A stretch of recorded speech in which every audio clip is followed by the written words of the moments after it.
Hello, and welcome to another episode of Her Head in Films. I'm Caitlin, and I'm your host. On this podcast, I share my thoughts and feelings about the films that I watch. They tend to be art house and world cinema. What makes this podcast unique is that I weave together my life experiences with an in-depth discussion of the films that I love. I explore the impact that cinema has on me and why I connect so deeply to it. As I like to say, my head isn't in the clouds, my head is in films. Today's episode is all about Robert Wise's 1963 cult classic, The Haunting. I talk about the source material for the film, which is Shirley Jackson's 1959 novel, The Haunting of Hill House. I talk about why I love the book so much, and I talk a bit about Shirley Jackson and her life because she is one of my favorite writers. But then I really dig into the film. I give some information about the behind the scenes of it and the filming of it, and then I talk about why in my second viewing of this film, I found it to be a really powerful portrait of psychological disintegration, but also a film that looks at grief and guilt and mental illness and a woman who is really searching for a home, searching for belonging. So I hope that you will listen to the full episode and that you will enjoy it. I worked really hard to research it and put it all together for you. Her Head in Films has a Patreon where you can financially support the podcast and the work that I'm doing on a monthly basis, and you can also access rewards and extras. I put a lot of time into Her Head in Films. It's almost like a part-time job, really. I spend at least 1 to 2 hours a day on it, whether it is watching the film, researching things about the film,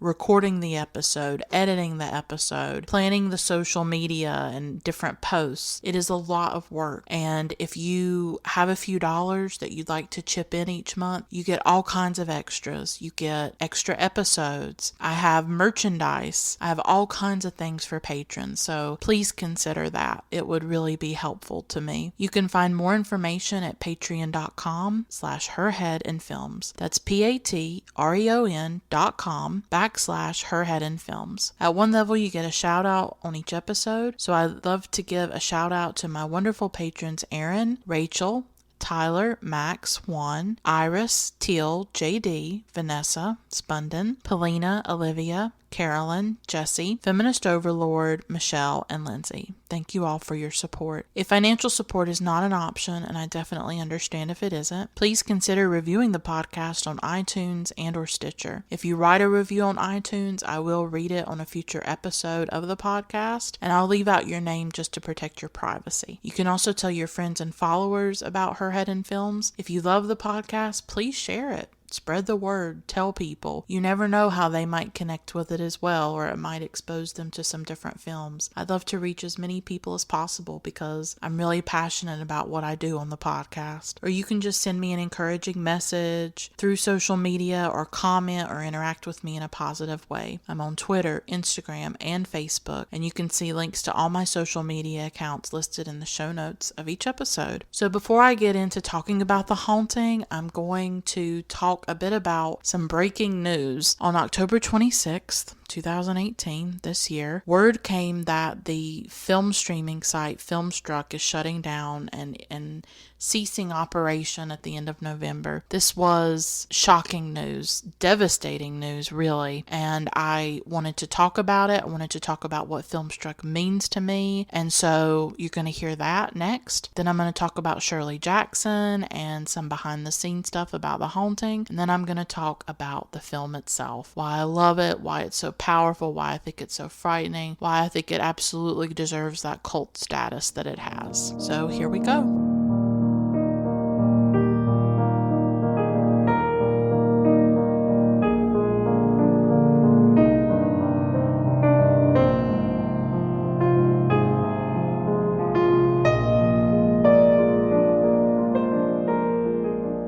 So I'm recording this little segment on short notice because just a few days before I'm sharing my episode on The Haunting, some big news has dropped. For me, it dropped like a bombshell. I could not believe it when I got word that Filmstruck is shutting down. Now, Filmstruck was a partnership between Turner Classic Movies and the Criterion Collection. It started in late 2016, I think around October, November of 2016, the site started. And now, October 26th, 2018, we got the news that it was shutting down. At first, I didn't believe it. At first, I thought it was like a Halloween prank because it's coming close to Halloween. It's like my mind couldn't fathom it. It didn't seem like it was possible that this website that I've used really ever since its inception, and one that I've promoted on the podcast just because I love it. I didn't have any connection with Filmstruck. I didn't get anything in return for mentioning the website on my podcast because I don't do that. It was just something that I loved, that I used, and that I wanted to let all of you know about. And a lot of the films that I covered on the podcast in the last few years, the Larissa Shapitko episode with Wings, that was on Filmstruck. The Elam Klimov episode about Come and See, I saw Come and See through Filmstruck. So, Desert Hearts, that was on Filmstruck. Film after film that I've covered on the podcast, from La Ventura, Cleo from 5 to 7, all these films have been on Filmstruck. And that's how I've primarily accessed them. So for me, it's heartbreaking because this is a service that I rely on for the podcast, really, but also just for my personal love and enjoyment and education as a cinephile. This was a cinephile's paradise. You've got all kinds of amazing foreign films, classic films, and it was affordable, and you just had access to all these films by these great directors. And I thought Filmstruck had done a good job spotlighting women, spotlighting films outside of America, outside of the West and the English-speaking world. Those films matter. Films in other countries, films outside of America, outside of a Western perspective, matter. And it matters that people should engage with those films that are in other languages, that are about different experiences. That is a big reason why I love art house cinema, because I like hearing stories, I like experiencing the world from different perspectives, from different viewpoints, and getting outside of my own experience. I think it creates an understanding. I think it creates empathy. These films are important. And I wanted to share a quote from the Variety story that talked about why this is happening, why Filmstruck is shutting down. It says, quote, "The move appeared to be the latest by Warner Media under AT&T's ownership to streamline operations by cutting niche-oriented business ventures. Two sources familiar with the decision said the plan to kill Filmstruck was made prior to AT&T's closing the Time Warner deal. In any case, the strategy aligns with the new Warner Media blueprint to shift resources to mass-market entertainment services," unquote. So this is really the product of a merger, and it's the product of a corporate decision. And it's really scary to think how the history of film, these gems and these classics of film history and also world cinema, how they are really threatened by the whims of corporate profits and corporate greed, and really impersonal, indifferent decision makers. These are not people who love film. These are not passionate cinephiles, and yet they get to make decisions about who can see these films and who can't. Unfortunately, Netflix and Hulu and a lot of other streaming services are starting to go more towards original content. They don't want to license from other places. Netflix is the biggest example. They have original films. They have original television series. That is the direction they are going in. They have slashed the foreign films, the classic films, and the art house films in their catalog. I've witnessed it myself over the past 7 years. I started to become very serious about art house cinema in 2011. Now, what's interesting about that is that around that time, 2011, 2012, the Criterion Collection was on Hulu. They were part of it. That is how I primarily watched a lot of the art house films that I started to get interested in. But I also was able to see art house films on Netflix at that time. They had Andrei Tarkovsky. They had Ingmar Bergman. I specifically remember watching Hour of the Wolf on Netflix. So there were different art house offerings on Netflix that are not there anymore. And a criticism that I did have about Filmstruck was that it was really segregating and separating art house cinema into a separate subscription, into a separate world where really the people who were going to subscribe to that already knew about art house. And I think going forward, we need to think about, as cinephiles, I think we need to think more about conversion. I think we need to think more about how can we get more people interested in these films? Because if they are walled off in a separate service, and they're away from where millions or hundreds of millions of people are accessing films, what does that mean for the preservation of these films? Because think of it. Think about Spotify. That is the way young people now consume music. They may also use Google Play and iTunes. Well, if you're an artist who's not on Spotify or iTunes, a good example would be Aaliyah. Aaliyah, she died many years ago. She was an R&B artist. I really love her. Somebody has control over her music. I read an article about it. I don't know the full story. It might be somebody in her family holds the rights to her music. And they have made it so that her best work is not available on Spotify. You cannot listen to Try Again and all of these really great songs, Rock the Boat, all these great songs by Aaliyah. It's harder for young people to discover her music. If you are not on those services, it's harder for you to get discovered. It's harder for you to remain relevant. Well, I would make an analogy with art house cinema and like Netflix and Hulu. Everybody has a subscription to Netflix and Hulu. A lot of people do. Just like a lot of people have subscriptions to Spotify and Google Play and things like that. Well, if you have walled off these films and put them somewhere else, the majority of people cannot discover them. And that's a shame. That is a real shame that somebody on Netflix or somebody using Hulu could not have a really great discovery. Because I myself, when I was young, I discovered films randomly thanks to Turner Classic Movies. I'm so glad that channel existed when I was growing up and that it still exists. Because you have no idea if one night somebody could just be flipping through channels and they come across Casablanca, or they come across Singing in the Rain. You know, you just, and that could be their moment. That could be their awakening, the way it was for me when I saw The Passion of Joan of Arc. And it's not something I planned. The same is sort of similar with these streaming sites, that the algorithms or just anybody going through the different genres, you could just come across a film that interests you and bam, you can become a cinephile. And your life can change with one film. As much as I love Filmstruck and I'm grieving and I'm mourning it, going forward, I'd really love to see a way for these films to be available to mass audiences. And I know that not everybody appreciates them, but I'm saying we need more converts. We need as many people as we can get that value these films and that understand why Ingmar Bergman matters, why Agnes Varda matters, why Ida Lupino matters. You get what I'm saying? I love Filmstruck. I mourn it deeply, but it makes me really sad.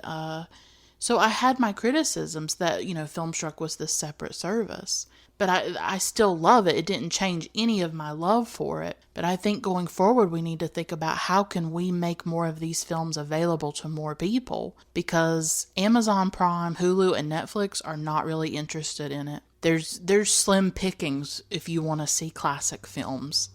And if you want to see art house or foreign films on some of these streaming sites. I've actually noticed that Hulu's been doing a little bit better. I've noticed quite a lot of art house films on Hulu recently, and you might want to check that out.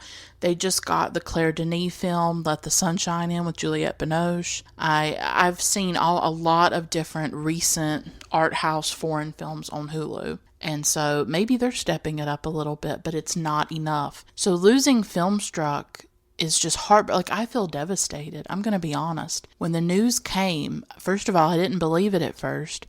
And then it started to sink in. And it's going to cease operations at the end of November of 2018. This service had become part of my life.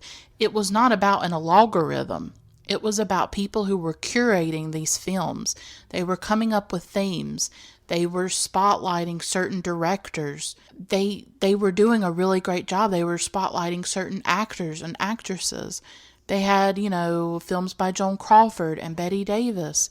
They had films by David Lean and Agnes Varda and all these different people. It was curated. There was love and time and thought put into this service. And I know it was a labor of love for the people who were involved in it, which makes it even sadder that the decision to dismantle it and to destroy it was made in such a corporate, cold way that was the complete antithesis of what this service was, which was about celebrating film.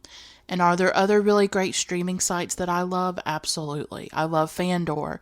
I love Mubi. I was doing Netflix DVD for a while, and I stopped that because I can't afford all this. But that was really great. That could be an option. I know that Netflix DVD does have Criterion Collection titles on it, if that interests you. So there are many other streaming sites out there. And like I said, Netflix and Hulu, they do have some classic. Amazon Prime does too. I'm not saying they don't.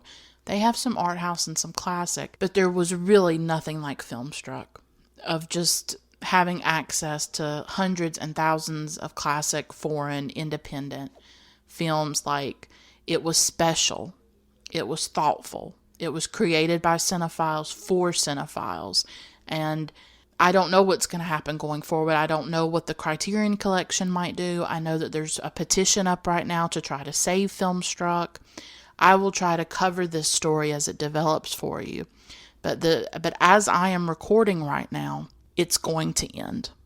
And we do not know what is going to happen with the Criterion Collection. Some people say they should just start their own streaming service.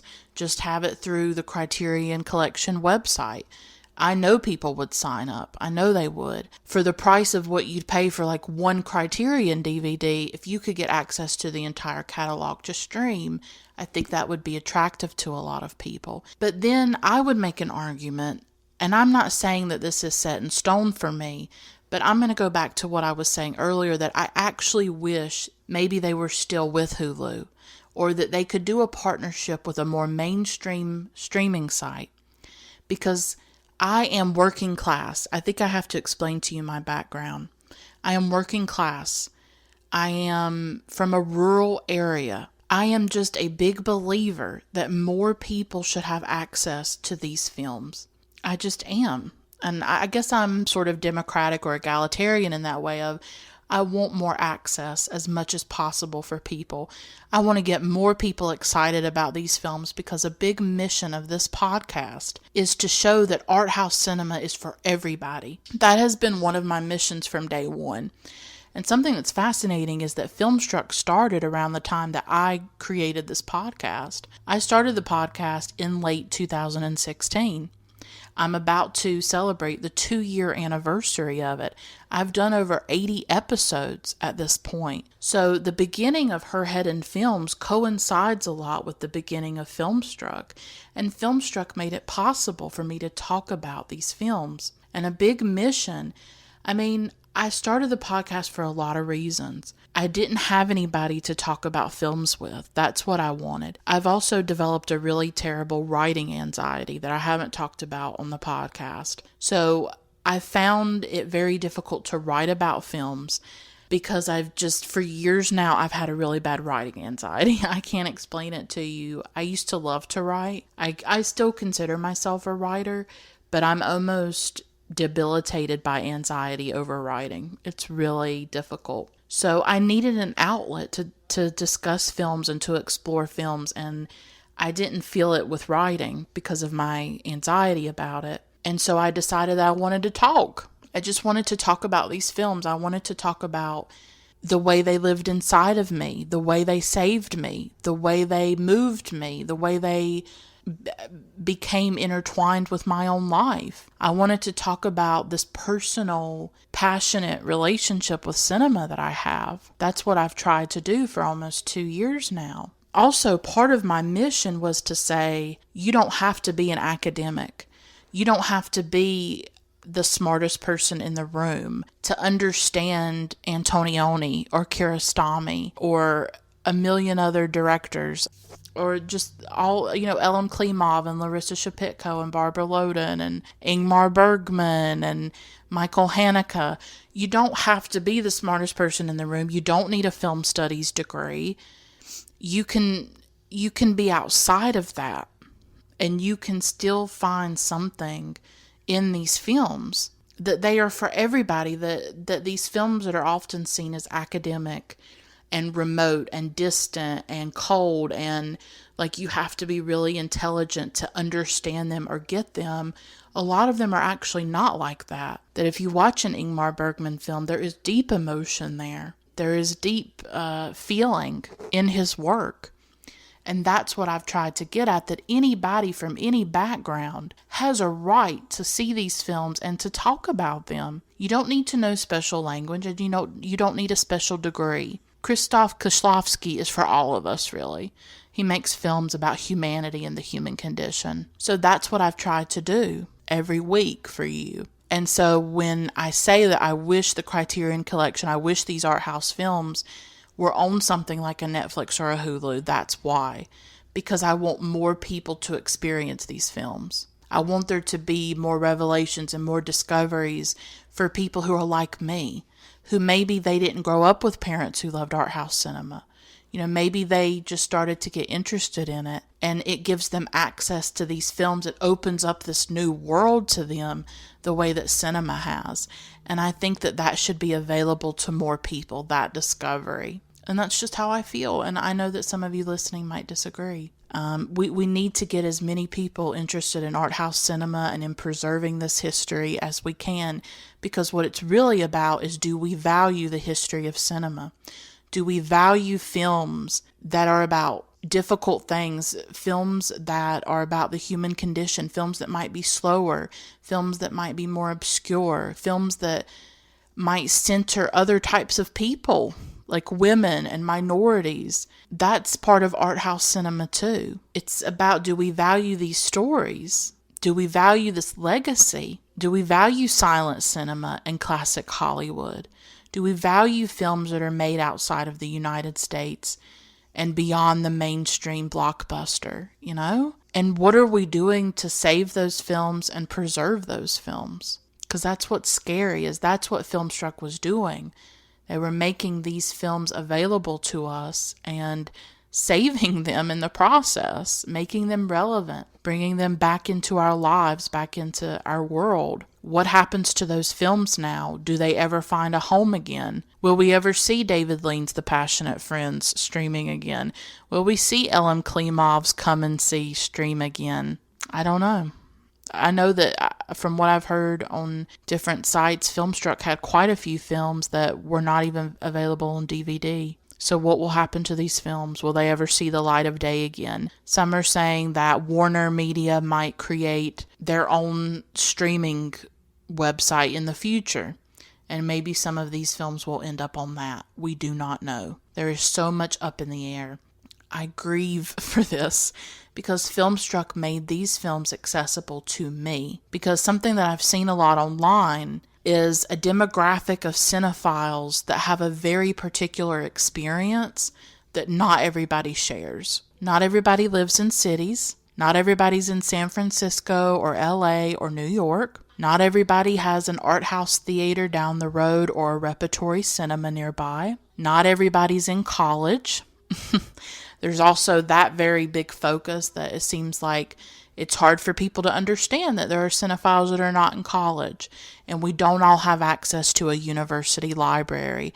We don't all have access to Canopy where we live, which is a streaming service that has a lot of art house, that has Criterion on it. Not every library has that because it's done through your local library.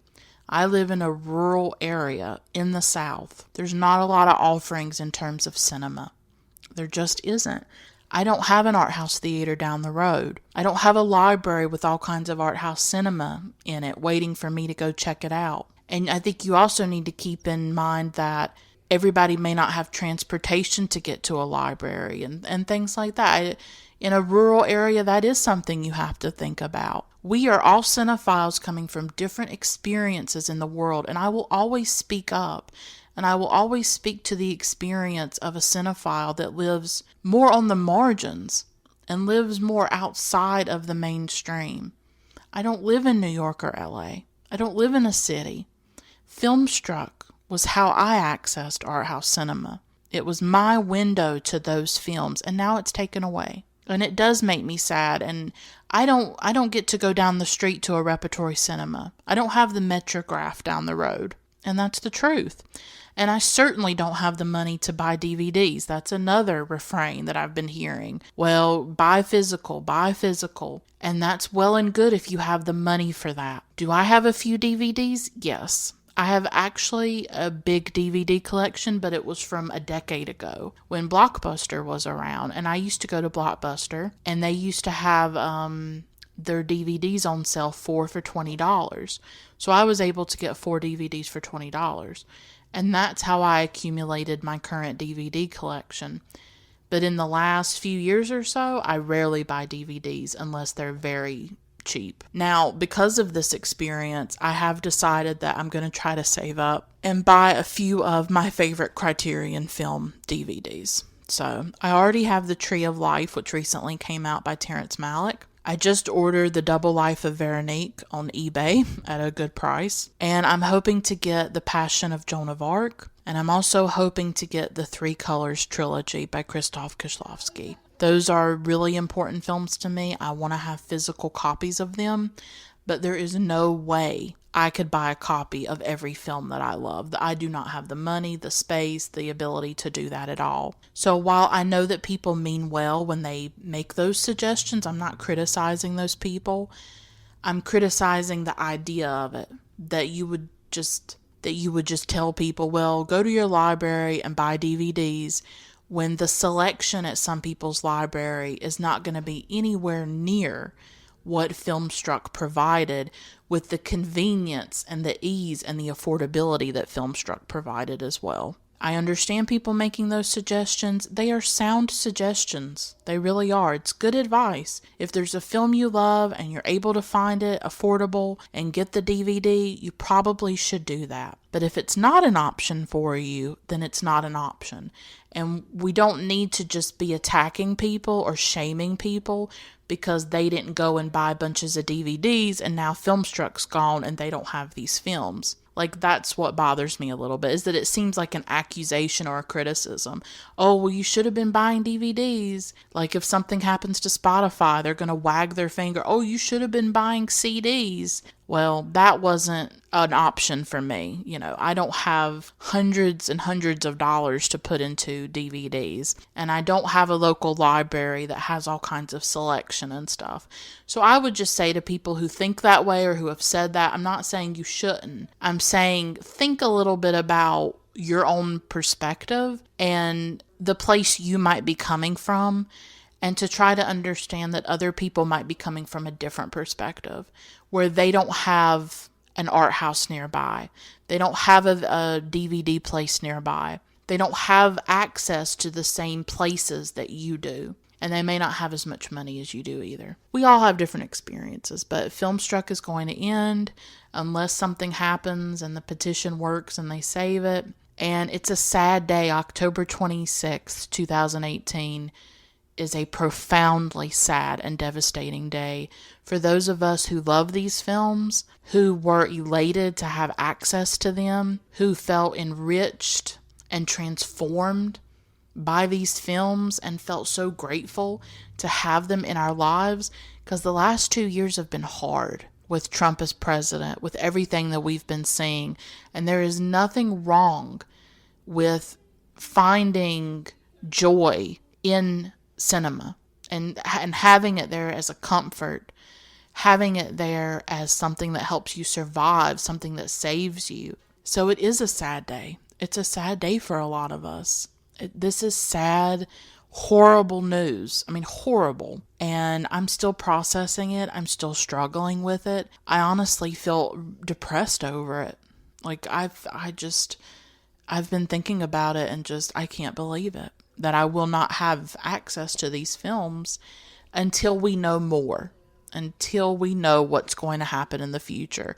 Right now it's up in the air and we don't know. But I did want to talk about it for a little while. I know I went on, but there was so much that I wanted to say. I'm grateful this service existed. I'm grateful to the people that were part of it. If any of them might happen to be listening, I have no idea. I'm glad that if any of you found out about it through the podcast, I'm really glad that I was able to let you know about it, and hopefully you saw some great films on the service. It's just, I don't know what else to say. I hope that the Criterion Collection finds a home, whether it's their own streaming service or whether it's on a mainstream site. It's very sad news. And it was the last thing that I really needed in my life right now, because the last 2 years Filmstruck has really helped me, and it's hard to believe we ever had it, right? It feels like a loss. I will say that I feel like I'm like grieving right now, not having it anymore. Cinema is just life for some of us. Some people watch films and it's like, okay, I'm just going to sit down and watch a film. And I think a cinephile is very different when it comes to films, where it's an everyday practice. It's something that you're constantly engaged in, that you're constantly thinking about, and it's so wrapped up with your life and your identity and everything. I valued the website. I loved it, and I'll miss it. And I know a lot of you listening will miss it as well. And I just wanted to acknowledge what's happened, and I also wanted to say how important the site has been to me and to this podcast and to my life.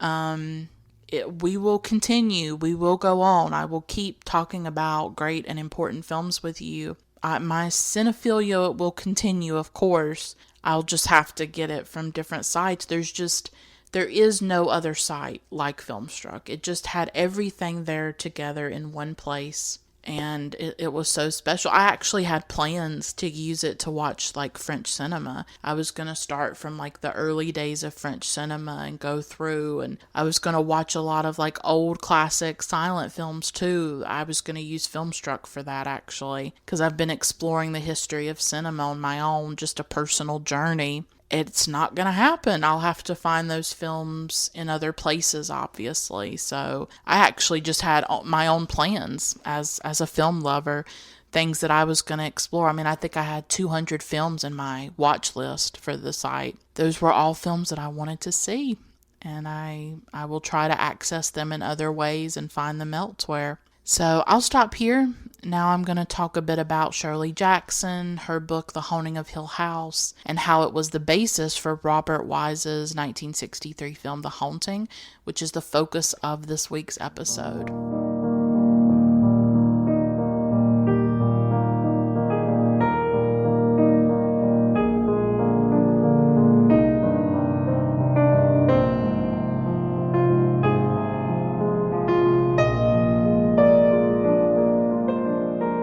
Before I get into the film and talk about what I love about it and just talk about the very intense power that it has, I want to talk a little bit about the source material, and I just want to talk about some of the behind the scenes stuff of making the film. So first, I want to talk about the source material, because The Haunting is really based on the book The Haunting of Hill House by Shirley Jackson. The Haunting of Hill House was published in 1959. Now, those of you who have listened to previous episodes, or maybe you're a long-time listener, you know that I love literature, that my background is actually in literature. I went to college and studied it, and my cinephilia and my love of cinema is something that developed later in my life in my 20s, and I'm 29 now. And I would say that I've been a cinephile since around like 2011.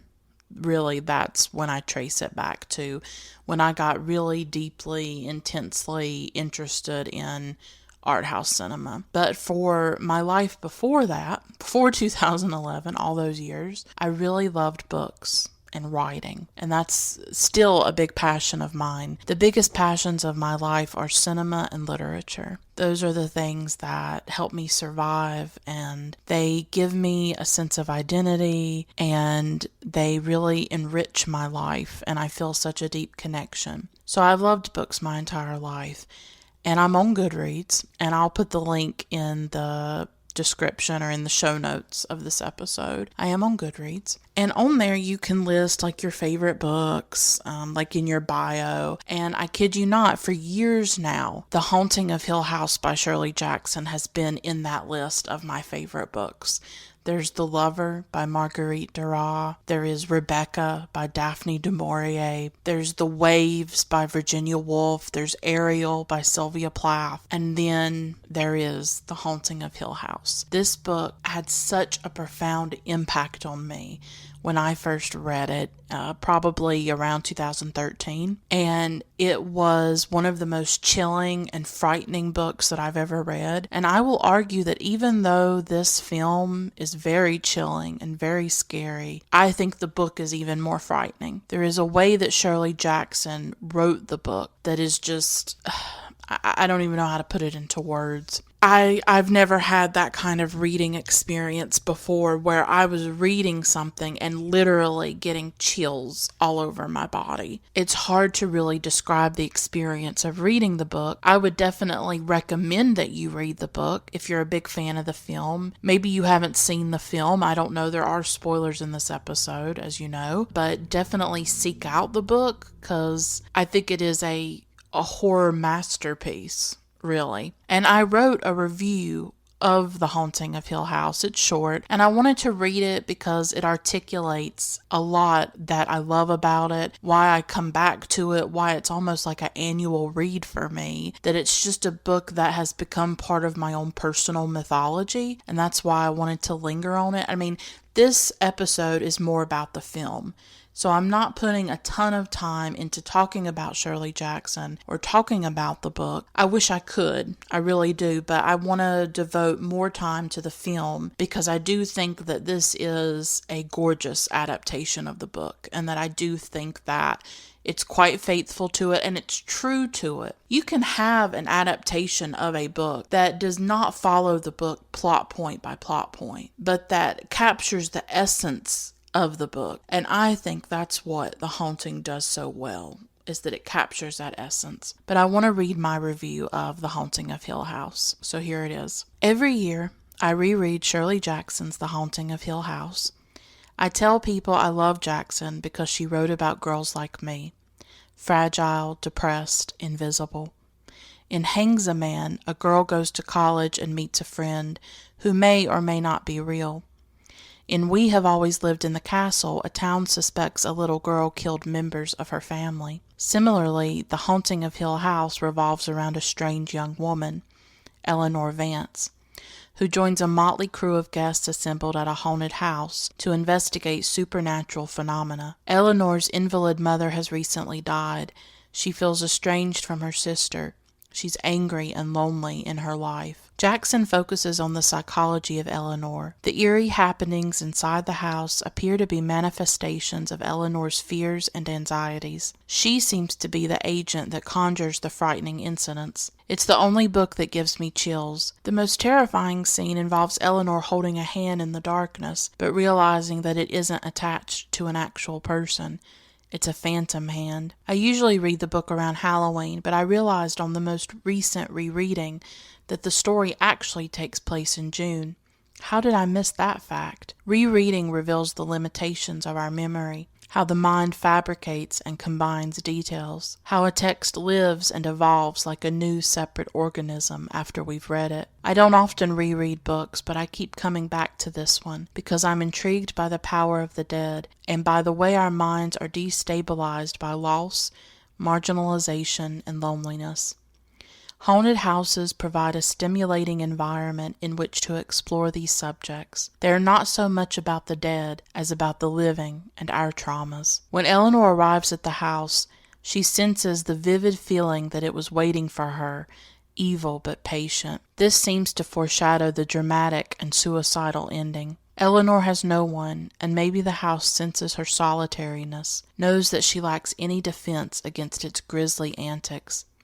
She is vulnerable, but also willing to surrender to the great power possessed by Hill House. Maybe from the beginning she knew she would not survive, that once she was in the house's embrace, she would not leave. Life held nothing for her. Perhaps she found a home in death. So that was my review of the book. And I read it because there's actually things in that review that I'm going to come back to as I'm talking about the film. There's a lot in there that I want to dig even deeper into about grief and about Eleanor's search for home, her search for a place of belonging, her mental disintegration, her psychological disintegration that happens throughout the film. Because I really think that the film is a portrait of a woman breaking down, a woman coming apart. And you can argue that the book is similar, that that's what it's really about, is a woman disintegrating before our eyes as we read the book. It's much more about the living than the dead. I think haunted houses always are. They're always about the living, about the people within that house and what's happening within them. I think that in a way we are haunted houses. Our bodies are haunted by trauma and history and loss. Everything that we've been through, by people that we've lost, by things that we've suffered. And I said that in my episode that I recently did about The Others, about the 2001 film that stars Nicole Kidman. We are haunted houses. We are haunted people. We are haunted beings. And films about haunted houses, that's what they're really exploring. They're exploring the way we are haunted. They're exploring our anxieties and our fears, the things that have their hooks in us, the things that we can't get out of us. And so that's why I wanted to read my short review there, because those are a lot of themes that I'm going to circle around and come back to when I'm talking about the film itself. I want to take a moment to talk about Shirley Jackson because I am an ardent fan of hers. I am an ardent admirer of Shirley Jackson. I don't feel like she really gets the attention that she deserves, and I think she was a masterful writer in so many ways. If you don't know her, go and seek her work out. Go read The Haunting of Hill House. Go read We Have Always Lived in the Castle, which is about these sisters living in this crumbling house, and they are suspected of killing their parents. And Hangs a Man. I don't know if I'm even saying that properly. That's a really interesting book. Those are the three by her that I've read. I still have so many more that I need to read. And I've read quite a few of her short stories as well, which I really love. And how can I not mention The Lottery? I mean, that is her most famous story. I still remember reading it in high school. I think all of us have memories of reading that story for the first time. It's so masterful, but to define her by The Lottery does her a disservice. That is not the only story she wrote. She wrote so many other things and so many other novels that I think she gets defined by that one story. And people, maybe sometimes they don't go beyond it. And you have to go beyond it. You have to look at her other work, because she's really getting at the darkness and the danger and the violence that lurks under everyday life, and the violence and darkness that exist within ordinary people. And she often writes about women. She often writes about women who are marginalized, who have mental illness, or who are struggling with those things. Women who are seen as deviant, who don't fit in, and things like that. So her heroines, her protagonists, her female protagonists resonate with me a lot because I see myself in them. I see parts of myself, and I saw a lot of myself in Eleanor. And they changed her name for the film. In the film, she's Eleanor Lance. In the book, she's Eleanor Vance. I'm not quite sure why they did that. I really identify with Eleanor. I connect a lot with Eleanor, and I'll talk more about that in my review of the film. So Shirley Jackson was born in 1916, and she died in 1965 at an early age. She was only 48, and she died of heart failure. She was married to a literary critic at the time named Stanley Edgar Hyman, and I do think at times they had a tumultuous relationship. They lived in Bennington, Vermont. That's the primary place where she lived. She was well regarded in her lifetime. Her books like We Have Always Lived in the Castle and The Haunting of Hill House were quite successful, nominated for awards, and she was also known as a short story writer. But even though she was successful, she did struggle with mental illness. She had anxiety, depression, There came a time when she could not leave her house. She was housebound for many months. She was a bit paranoid about her neighbors in Vermont. That's something that I read. She also had a lot of health issues. She smoked. She was overweight. She had health issues. And she eventually had drug addiction as well. She drank. She took amphetamines, which was, from what I read, connected to her weight, to trying to lose weight, and that she actually got kind of hooked on them. So she had a lot going on, and those could be some of the things that contributed to her early death. So this was a woman who was very troubled, and who suffered a lot mentally and physically. I'm very sympathetic towards that. Those are some things that I struggle with myself. And I think that you see some of that come out in her heroines and in the women that she wrote about, that sometimes they get paranoid and sometimes they're dealing with mental illness, and sometimes they are emotionally fragile the way that Eleanor is in the book and the movie. So I think there is some of that comes through in her work. I have not read any biographies of Shirley, and so I'm only giving you a skeleton, really, of this woman's life. I know that Ruth Franklin has written a biography of Shirley Jackson. It's been on my reading list, my list to read forever. So hopefully one day I can dig into more biographies about Shirley and get more of a sense of her life, but there's never enough time for all these books. So definitely seek out her work, and if you're interested in her, read some biographies about her. She was a fascinating woman, and she was just an exceptional writer, and I love her books. She's just one of those writers for me. I didn't know much about her when I was younger, but in the last few years in my 20s, she is a writer that I have become more and more interested in. Even though I've only read 3 of her books, those books had profound impacts on me. And they're books that you want to go back to. Like, I read The Haunting of Hill House every year or every few years.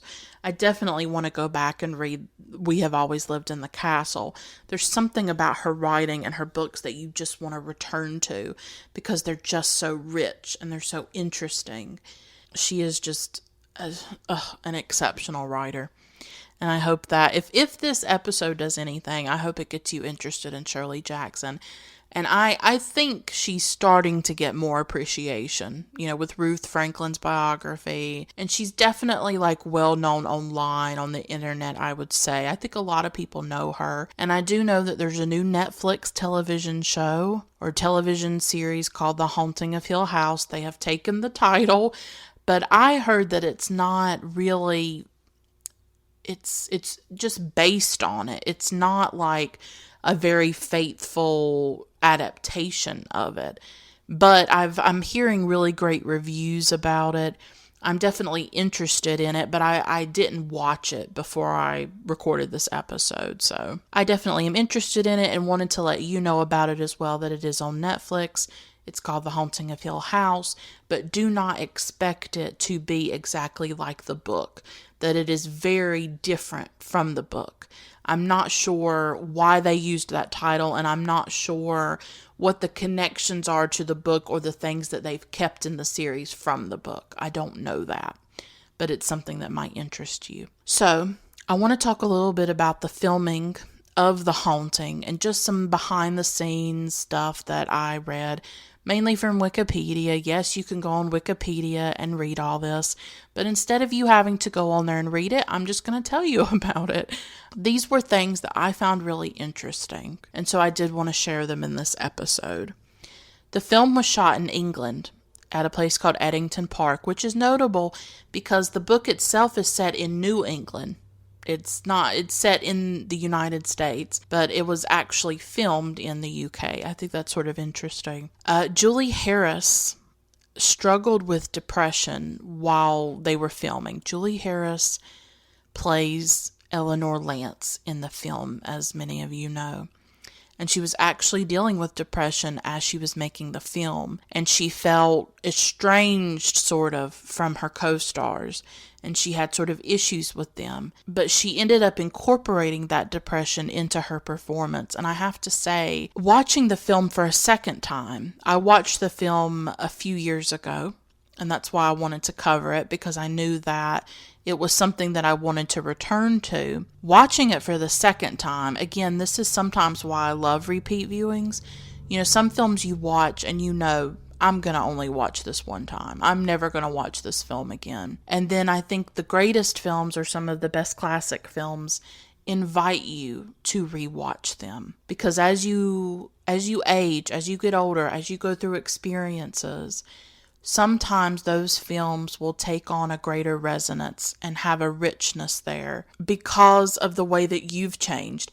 Now, the film itself has not changed. Nothing about the film has changed, but you as a viewer have changed, and you take it into your mind and into your body in a different way. And I found that watching this film for a second time was a completely different experience. That watching it while I was depressed myself, and I'm recording this as I'm struggling with depression, because I'm always struggling with depression.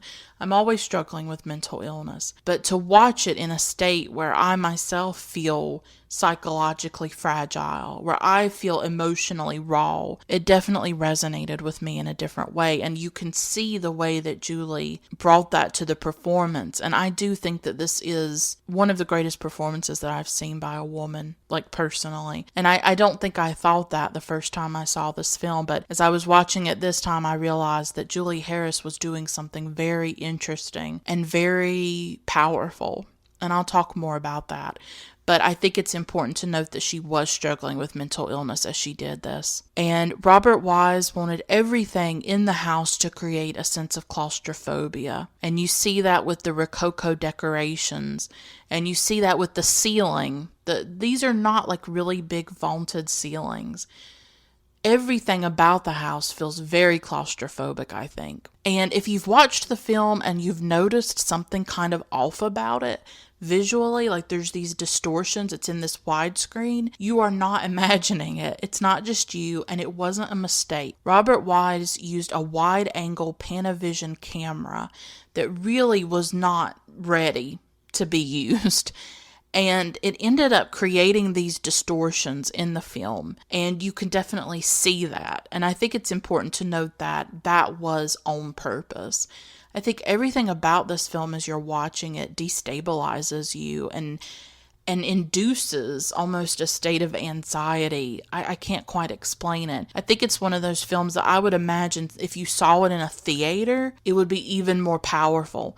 I mean, I can't imagine people who got to see it in 1963 when you got to be in a theater and the screen was huge and you were like inundated with the sounds of this film, because the sounds are so powerful. The banging, the pounding, the yelling of people. Like, can you imagine being in a movie theater and experiencing that? I think it would intensify the terror of this film, absolutely. This is why, in a lot of ways, I lament what's happening with movie theaters, and I really think more needs to be done so that we do not lose movie theaters, because there is a difference in seeing a film in a theater. But nowadays, it's so hard to see anything at a movie theater that is not a superhero film. I live in a rural area. I have a mall nearby, and there's a movie theater that's part of it. Always blockbusters. Always. The Haunting wouldn't even get shown in that movie theater, this kind of film. But it's so frustrating. It's so frustrating to not be able to see new releases that are independent films or art house films or whatever in a movie theater. It is just beyond frustrating for me that everything I watch, if it's Ingmar Bergman, if it's Andrei Tarkovsky, if it's Agnes Varda, it's always on my laptop. And I'm not saying I hate it. I'm not saying that. It's I've gotten used to it. But when I go back to a movie theater, because I recently saw A Star Is Born, the one with Bradley Cooper and Lady Gaga, I did an episode about it for my patrons on Patreon, so that's just a taste of some of the stuff that I do on there. It was such an intense experience to see that film in a theater, and I don't think it would be the same if I had seen it on my laptop. So it's so frustrating to me that I don't have access to see the newer releases at a theater, and at an affordable price. These places can be very expensive, these movie theaters. It's just so frustrating to me. And I know I went off on a tangent, but just imagine what it was like to see The Haunting in a theater. I bet that was just an amazing experience. And I myself would love to have it, but I can't. Y'all, if I won the lottery, I promise you, I'd be the person opening up an art house theater in the middle of the rural damn South. Because I'm so tired of it. Like, I'm just so tired that only people in cities get access to this stuff. And then those of us who live in the country or live in the more rural parts of the United States, we don't get any of this. We are so deprived of it. It drives me nuts. But I'm the person that would be opening an art house cinema in the middle of nowhere because that's really one of my dreams. I'd love to have a bookshop, maybe. I'd love to have a bookstore. I think I'd be good at that because I do love books. But it would just be stocked with women like Marguerite Duras and Shirley Jackson and Virginia Woolf and Sylvia Plath. And like, that's the only thing. And like art books and film books. There would be so many film books in my bookstore, I promise you. I would have to have cinema represented.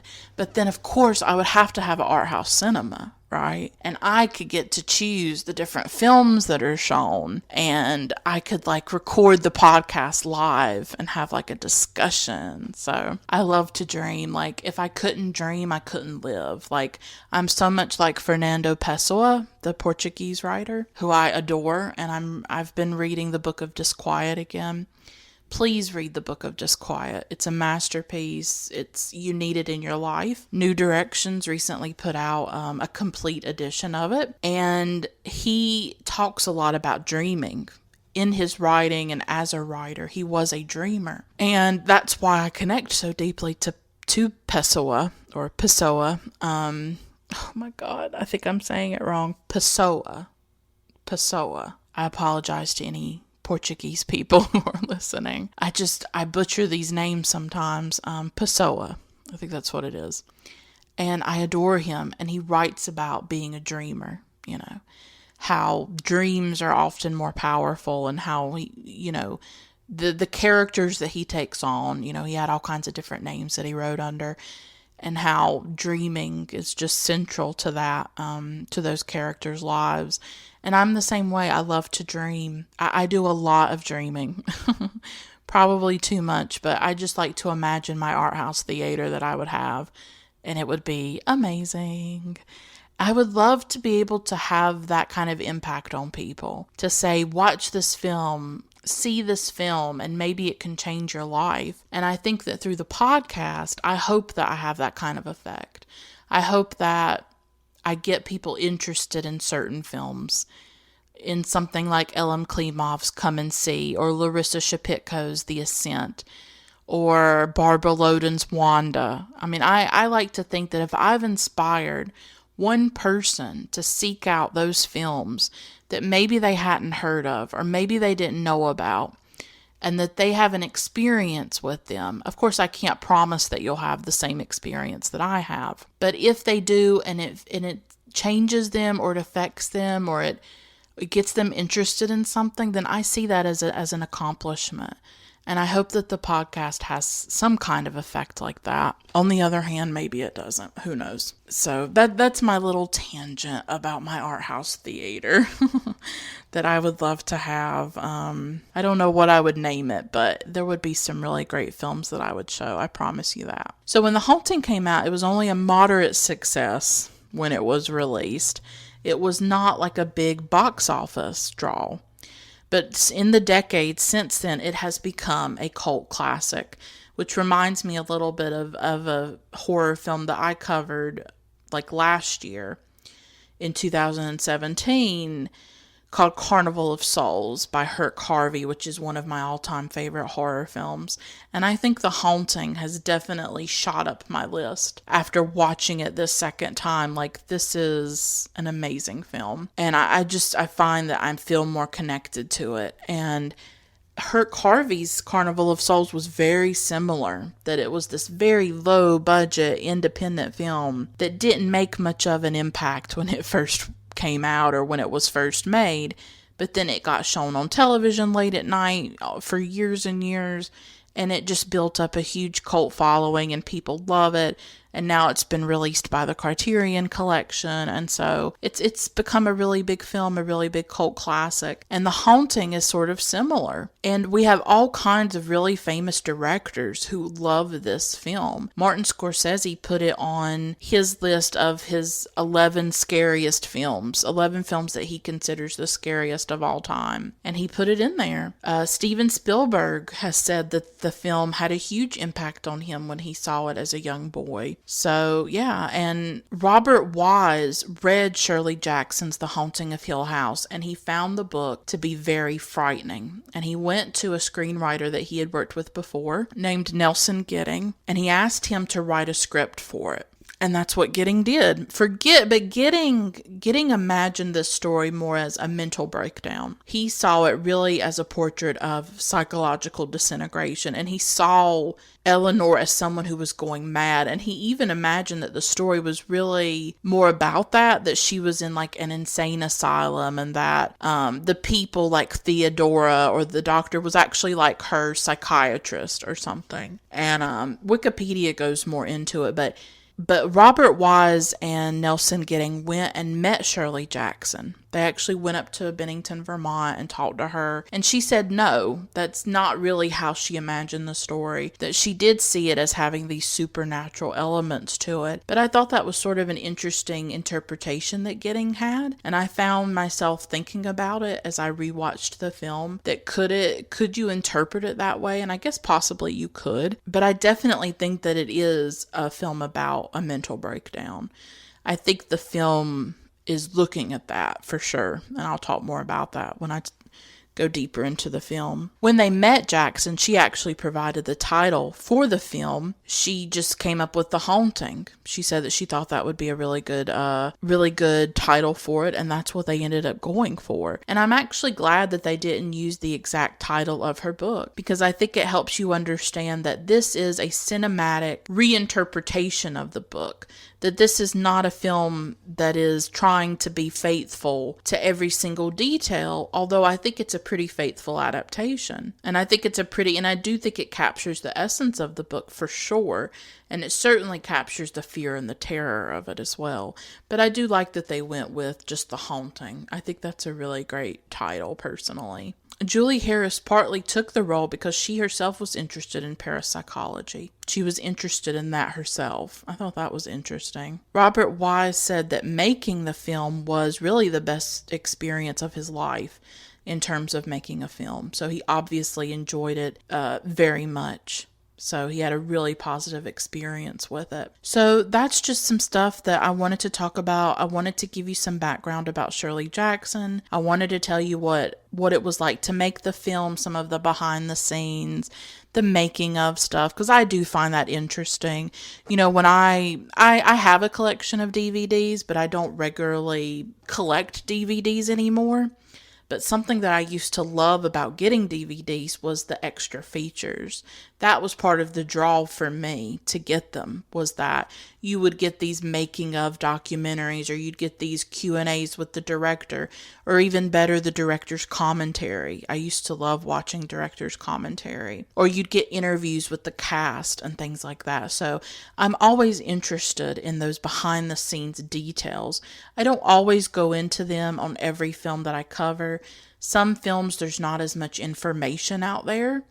But for The Haunting, there was a fair amount of information about the behind the scenes stuff and how it was made. But I just wanted to linger on that and talk about Shirley Jackson, talk about the making of the film, talk about my love for the book, which is the source material, obviously.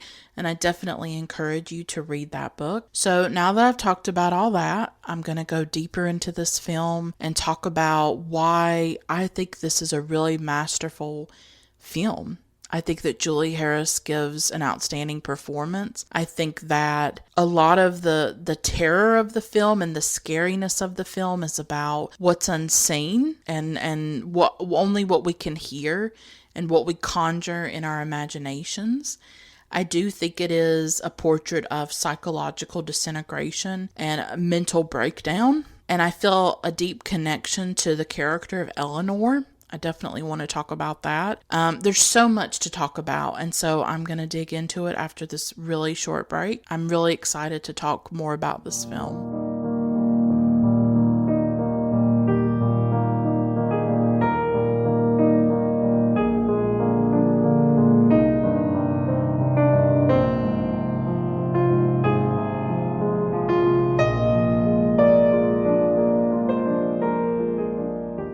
In The Haunting, four strangers converge on the house known as Hill House. It stood for 90 years, and it has a sordid past connected to it. There's been suspected murder, there's been suicide, there's been inexplicable deaths, there's been madness. It was built originally by a man named Hugh Crane in a remote area of New England. He built the house for his wife and his daughter.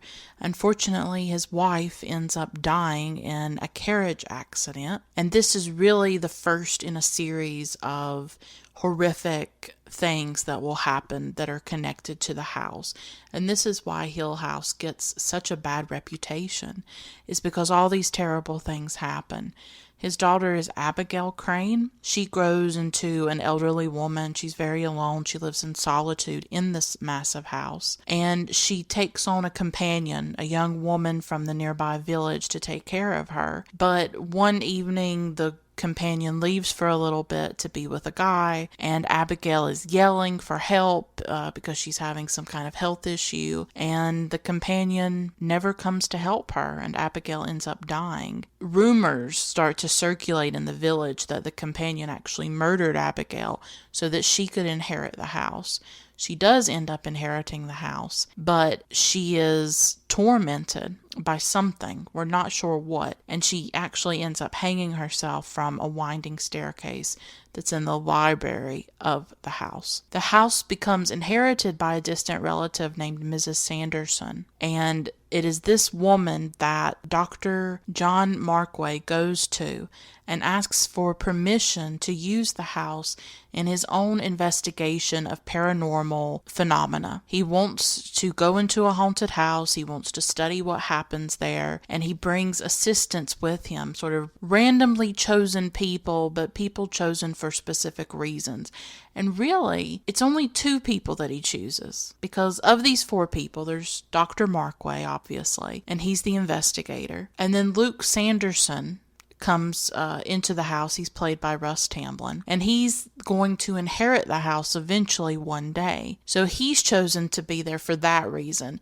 So really only two people are specifically chosen as assistants, and that is Theodora, she just goes by Theodora, and Eleanor Lance. As I said earlier, in the book, her name is Eleanor Vance, but in the film, she's Eleanor Lance. And we find out through the course of the film that these two women were chosen for very specific reasons, because they have already had inexplicable sort of supernatural or paranormal experiences. Theodora has ESP, and Eleanor had a poltergeist incident happen when she was only 3 years old, where stones were hitting her house. So that's why some of them are chosen to be there. So these four strangers converge on this house, and of course only mayhem and madness and dark things and terror end up happening. But that is really what's so fascinating partly about the film, is that it's really about these four people in this creepy house and what happens while they are there. And obviously Dr. Markway chooses Theodora and Eleanor because he knows that because they've had previous paranormal experiences, that perhaps their presence in the house will activate or stimulate some kind of supernatural stuff. And of course, that is what ends up happening. But really, the main attraction is Eleanor. She seems to be the one that is conjuring and causing all of the things that happen in this sordid, diabolical, dark house. But I think the film also sort of is asking us, is it really the house that's haunted? Is it really the house that's bad? Or is it the people who inhabit the house and the meaning that they create of certain events. Is the house haunted? Did it cause the death of Hugh Crane's wife? Did it cause the death of Abigail and Abigail's companion? Or were these people who were already disturbed to some extent, or just had really bad luck befall them? It's not clear. And the book is the same way where, and I'll try not to refer too much to the book because I do want to keep it on the film, obviously. But for me, what I came away with in the book and the film was this idea that really haunted houses are more of like reflections of the people who inhabit them, and they can sort of be repositories for the fears, neuroses, anxieties that those people bring with them into that space. And Eleanor is someone who brings a great deal of baggage. And Eleanor is a character that I really identify with in a lot of ways, who I'm sympathetic towards, and who I think is so strange and fascinating, and that we don't see women like this often in cinema or in literature. Eleanor has taken care of her invalid mother for a decade. She's in her early 30s, and she's really lived as a recluse. She's really lived isolated and separated from the world. She's mainly just cared for her mother all these years. And her mother has recently died, and all Eleanor has is her sister. And it's clear from the beginning of the film that Eleanor has a strange, difficult relationship with her sister, and we see that in the beginning of the film when they have this argument, and Eleanor wants to take the car because she wants to go to Hill House to participate in this investigation. And her sister is very cruel towards her, and Eleanor decides, you know what, I'm just going to take the car myself. So I think from the beginning we realize that we have a character who is at once fragile and ferocious, that she takes that car, even though her sister tells her not to, even though her sister doesn't want her to. Eleanor's like, I helped pay for this car, I'm going to take it. And she has a similar personality when she's in the house, where she's obviously fragile. She's obviously struggling, but she's also very fierce in what she believes and isn't shy about expressing her emotions. What I see in Eleanor is a character who has been isolated from the world for a very long time, who was in this very intense relationship with her mother, taking care of her mother, feeling a certain amount of resentment towards her mother.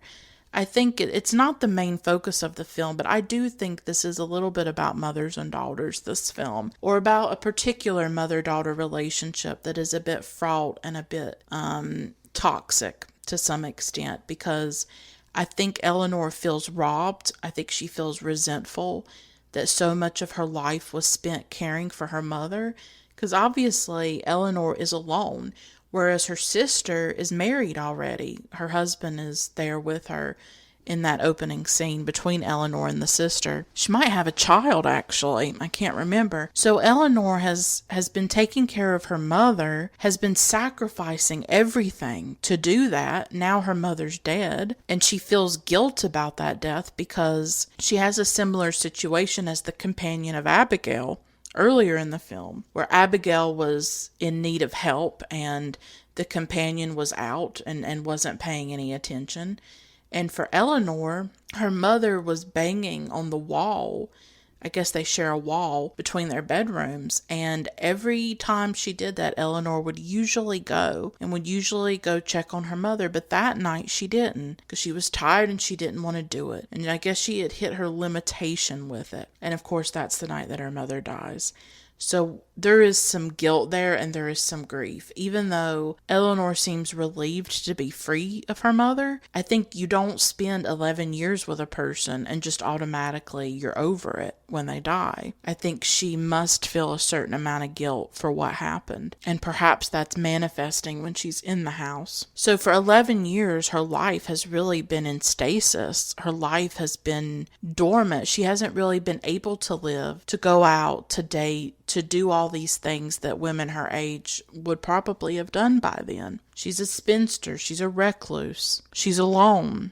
She is mentally unstable as well. She's obviously dealing with some kind of mental breakdown because of everything that she's been through. Because for 11 years she was taking care of her mother, and now she isn't. And so I saw parts of myself in Eleanor. in my own isolation from the world, in my own tendency to be reclusive and distant, in my own struggle with mental illness. I have anxiety and depression, but I do feel emotionally fragile.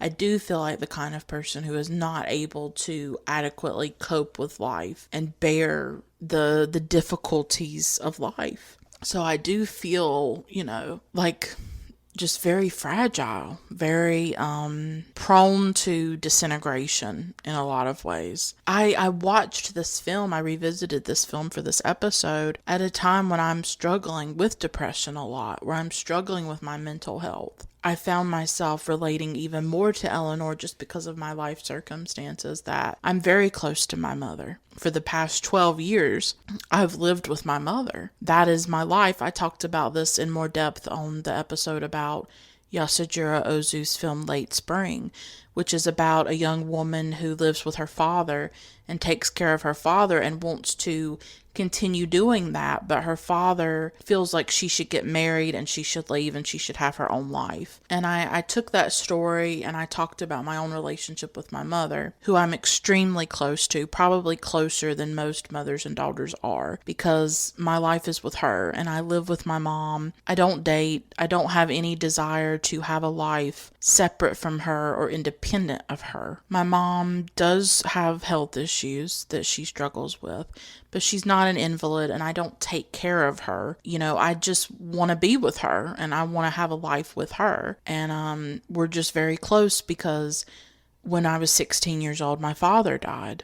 And this was in 2006. And it was a traumatic event. It's one that I come back to in a lot of episodes on this podcast all the time, because it's this thing that I circle and orbit around, is this trauma that happened to me when I was 16, and how I don't know how to cope with it, and how so much of the damage that was done to me happened at that age and happened with that experience, and everything was taken away from me. And I've lost so much in the years since then, because my grandmother died the next year and then my uncle died a couple years later. So all these people died within like a 3-year period, and it was very devastating to me and my mom, because she lost her husband, she lost her mother, and she lost her brother within 3 years, from 2006 to 2009. And that does something to a person, and it changes you. And when you go through something like that with another person, only they understand. And we have been each other's rock. We have been each other's support system. We have been everything to each other. We didn't have family that came in and was kind and helped us. In fact, it was the opposite. And I've talked about that as well, that I don't have a good family. It's just me and my mom, for the most part. And we're on our own, and we're trying to survive the world as best that we can with this grief and this pain and what it's done to our bodies and what it's done to our minds. We just live for each other, and that's the love that we have for each other.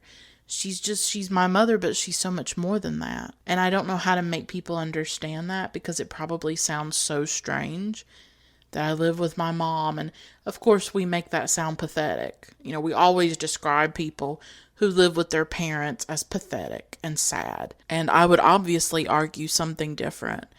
That if you have a deep connection with a parent or with both of your parents and you love being with them and that's the life that you want, whose business is it? And who has the right to judge that? Not all of us are interested in romantic love. That is not the only love that exists in the world. There are other types of love, other types of meaningful relationships in people's lives, and they're just as valid and valuable. So I'm very close to my mother. I don't have that hatred that I think Eleanor might have, because she feels like having to care for her mother robbed her of other experiences and held her back in life. But I'm not going to say, life is always perfect. You have your issues with people, no matter how much you love them. But for the most part, me and my mom get along really well. Do we argue at times? Do we fuss? Of course. Who doesn't? But the core of our relationship is always love and kindness and support. But I feel like Eleanor's relationship with her mother is much more complicated, where she just feels really resentful and like she was robbed of things. But I also think maybe she constructed her identity off of that relationship, and now that it's been taken from her, maybe she doesn't know quite what to do with it.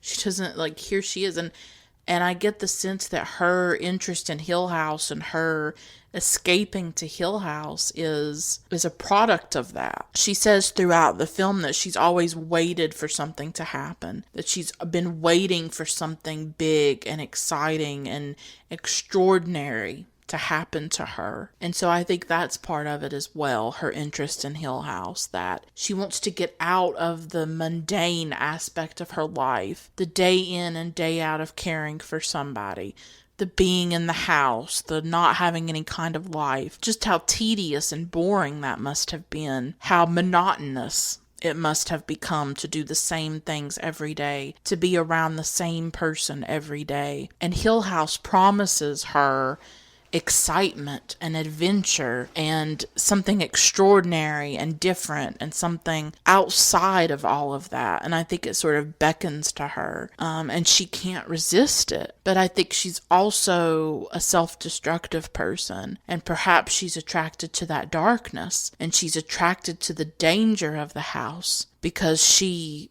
doesn't know how to live anyways. She doesn't fit in the world. She doesn't have friends and a support system and a great family. She has nothing, really. She is this woman who is completely untethered, and she's lonely, and she's tormented, I think, by that. What is there in this world for her? What is there in this life for women like that? For women who don't fit in, for women who are strange and different and reclusive and spinsters, women who are fragile and ferocious, women like me, women like Eleanor. What place is there for us? I think she's in search of a home, but I think she's a woman that belongs nowhere and that has no place. But Hill House represents a possible home for her, because near the end of the film, she doesn't want to leave. She just doesn't want to leave this house. She feels attracted to it, magnetized to it. And really what she's attracted to is her own death, her own obliteration. I think that's always the conflict in Eleanor between life and death, between staying alive, living through the torment and the pain that she feels, and the mental disintegration that she's enduring, or to escape into death. And maybe death is an escape. Maybe death is a kind of home for her. And I think Theodora kind of says something like that at the end, after Eleanor has driven into the tree and basically killed herself and died. I think Theodora says something like, well, maybe she's better off. Maybe this is what's best for her. Because there is such a sense with Eleanor that she doesn't fit. I don't think she knows what to do. I think sometimes in the film she's trying to connect to Theodora, or maybe she wishes she was more like Theodora. And in the book, this comes out much more, her jealousy of Theo, but also her attraction to Theo. And I think there's both there, where she wishes she was like Theo. At one time in the book, she wants to come live with her. I think Eleanor is a woman in search of a home. She's in search of a new beginning, of a fresh start. I think for Eleanor, it's never an option for her to go back to her sister. I don't think that's ever an option. So in a way, her drive to Hill House is a one-way drive. It's like if she had gotten on a plane, it would be a one-way ticket. She has no interest in going back to her life. There is nothing left of her life anymore. Her mother's dead. She really has no connection to her sister. It's not the life that she wants anymore. She wants Hill House, even though the whole time throughout the film, she's terrified of the house. When she first arrives, she's already in her mind talking about how scary it is, how she should leave. When she gets there in her mind, because the whole film includes narration by Julie Harris as though we were inside the mind of Eleanor. And I actually think this was a brilliant move by Robert Wise to include that in the film. I don't know if it would be as powerful to not have that narration, because you have a direct link and connection to Eleanor's psychology and to Eleanor's thoughts, and you're sort of immediately inside her head. And I just think it's brilliant. And it gives you a much deeper sense of this character. And when she arrives at Hill House, she says, "Get away from here. Get away at once." She has this bad feeling about the house, but she does not leave. She can't leave. She has to go through with this. That's what's so fascinating about the film, is that she could leave. Nobody's making her stay there, but she has to go through with this. She's just so drawn to it, and so she just has to. And at another time, she says, "I'm like a small creature swallowed whole by a monster." When she goes into the house, she has this sense that the house is swallowing her. The house is consuming her, and she cannot free herself from its clutches. She's almost in love with death. She's almost in love with darkness. She's in love with her own destruction and obliteration, because I think she is disintegrating. I think she is having some kind of breakdown. But I think it's very interesting at the end. She says, "I'm home, I'm home." It's when she runs to the library. She's saying how she never wants to leave. And she says, "I'm home, I'm home." That stunning sequence at the end where she's in her nightgown and Mrs. Markway has disappeared into the house and we don't know what's happened to her. And this is when Eleanor's break from reality really becomes clear. And she's running around the house, she's dancing, and then she goes into the library and goes up and runs up the staircase before Dr. Markway follows her and gets her to come down,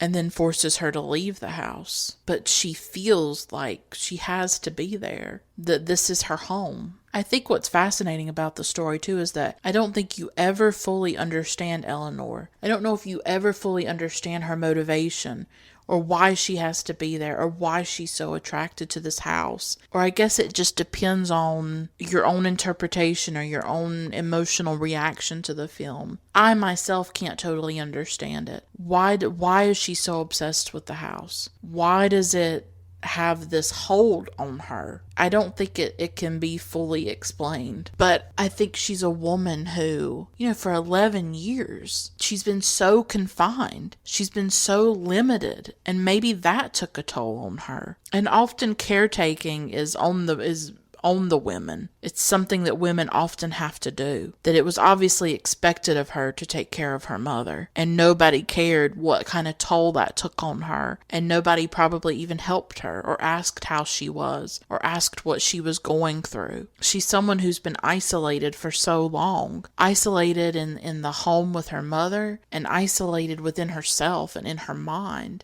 And I think the death of her mother is some kind of rupture in her life. And she cannot cope with it. And she flees from it. She flees from her mother's house. She flees from her sister. Flees from her old life. And goes to Hill House in search of a home. In search of a fresh start, a new beginning. In search of something else. But at the same time, I think she's coming apart at the seams. And I think that's very clear. She's paranoid. She doesn't fully trust the people around her that are in the house. She is the target in the house. Think of all the things that happen in it. She is the main focus of this ghost or of this thing that is in the house. I mean, at one point even Theo says that the house is calling to Eleanor. They're lost in the house. They're trying to find a door to get out, and then something happens, and Theodora says that the house is calling to Eleanor. I thought that was a powerful moment, that the other people sense Eleanor's own fragility and sense her own susceptibility to what's happening in the house.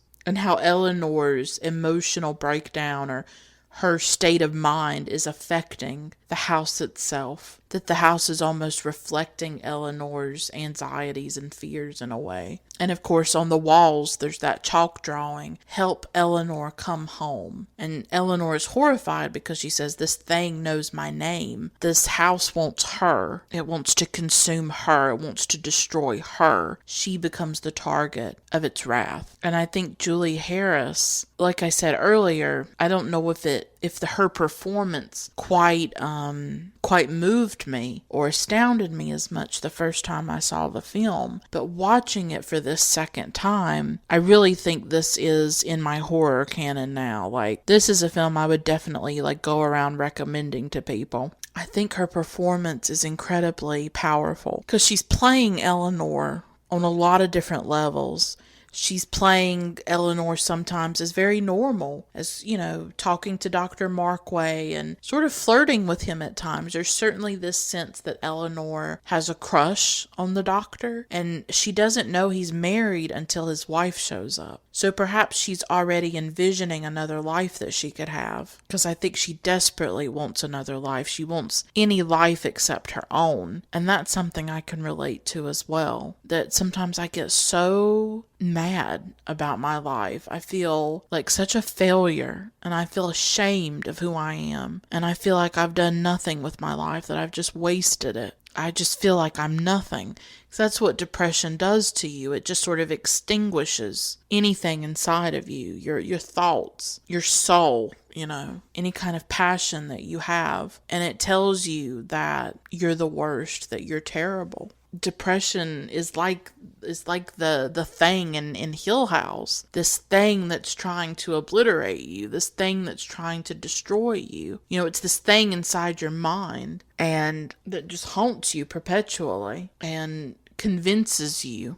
that you are the worst, that you're nothing, that you're worthless. And that's something that I struggle with so much. And you're just never free of it. You're never free of it. It might go dormant. It might quiet for a little while, but then it roars back to life. That's what depression is for me, that I'll go through periods where it's not as bad, and then all of a sudden it's there, and it's been there since I was a child. It's that monster in the closet, that monster under the bed, but it's inside of you. It's in like the recesses of your brain and your body. It's there all the time, and you're never free of it. And I think that's what people who don't have depression or mental illness don't understand, is that it's always part of you. Its intensity may change, it may diminish for a little while, and then it flares up. But you have to live knowing that this thing is in you, and you can't get it out, and you can't ever be free of it. And I wonder if that's what makes Eleanor suicidal. I mean, for me, maybe there's a metaphor here. At least for me, in my experience of depression, I'd never want to speak for other people. Depression is different for every person, and I can only describe it in my own experience. And in what I go through, this is something that I've lived with since I was a child. And it's like, no one can do anything about it. People can care about you. People can extend their help and extend their hand, but there's only so much that they can do. It's in you. It's something that you are having to deal with and struggle with. And it doesn't always put you in your best state of mind. You're not always your best self when this takes you over and consumes you, when you just feel so worthless, and you want it to go away. You don't want to die, but you just want the pain to stop. And maybe that's also part of Eleanor, that she just wants an escape, maybe. She just wants to escape her life. I relate to her a lot, and I think what Julie Harris did with this role, as I was saying, she plays Eleanor frantic and hysterical and yelling and mad. And then she can play Eleanor as docile and flirting with the doctor and cracking jokes and just trying to, appear normal, I guess you could say. The thing about what's happening inside of Eleanor is that it's all inside. That's what the narration and the voiceover conveys to us, is that inside of Eleanor, things are breaking down. Things are disintegrating. Things are not right. She is breaking apart in certain ways, but she's hiding it from the people that she is with. And that maybe it really only shows itself when these haunting experiences happen. Like when her name is put on the wall in chalk, she just becomes very upset about it. And there are two instances, I think, in the film where there are these huge loud sounds and loud bangings. And I really want to linger on what makes this film so terrifying, because it's very unconventional in that it shows very little. It's not a film that shows a lot of gore or violence. This is the kind of film that, first of all, is much more psychological, and it's about horror that's happening within the minds of the characters, but it's also about like the unseen horror, the invisible horror, and that's created through the sounds, through the the banging and the pounding and the moaning that Eleanor and the other people in the house hear on different nights. Like I said before, can you imagine being in a movie theater with those poundings happening? What that does, because one night Eleanor and Theodora are together, and Luke and Dr. Markway get distracted and they get lured out of the house. They think that they hear a dog or something in the house, and so they go outside to look for it. While they're away, that's when the pounding begins on the walls of Theodora and Eleanor's room that they're in together. This pounding is just like concussive. Almost. It's like this huge cacophony of bangings and poundings, and that's really the most frightening thing that happens in the film, are these sounds, these noises. But what that does is that it forces you as the viewer to imagine what could be making those sounds. You're not shown a ghost, you're not shown anything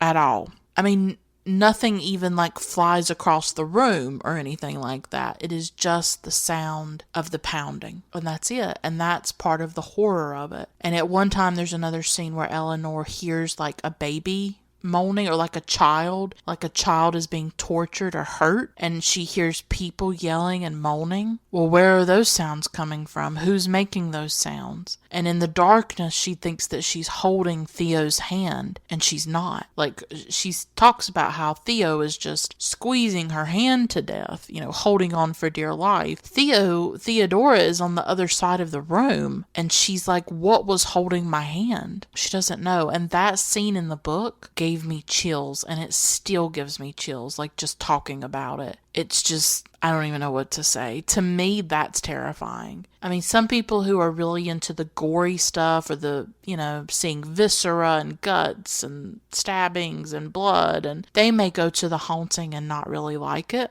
If you're looking for blood and guts, this is not the film for you. I also love that the film was done in black and white. I think that amplifies the creepiness of the house, because I think some of those Rococo decorations would not have looked quite as scary in color. I think black and white absolutely gives it that creepy, terror-inducing feel, But the sound of the film is where the horror is and where the terror is, and therefore it requires much more work on the part of the audience to construct in your mind, to imagine in your mind what the source of that horror could be. And I think that makes it a very effective film for me personally, because each of us are going to imagine different things. And sometimes it's the things that you can't see that are more terrifying. It's what you imagine in your mind. Often that can be more scary or more horrific than the actual thing itself. Instead of them trying to show you a ghost or show you this or that, for you to imagine it in your head. And we also experience the horror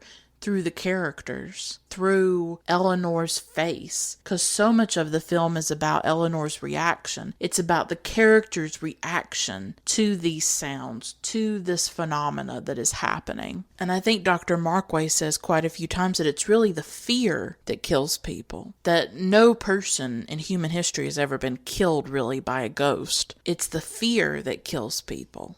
It's the terror that takes over their bodies. And perhaps that's also the fuel for these things, for whatever this force is that perhaps it feeds off of that fear that people have of it. And so much of the terror is created also through the characters' reactions to what they're hearing. And then, of course, what they're imagining from these sounds. I think there is something terrifying about hearing yelling or moaning, or just hearing pounding and not knowing what it is. I think there is something very scary about there being sounds that you don't know the origin of. Like after my father died, I got deathly afraid of airplanes, of hearing airplanes in the sky. I can't explain it.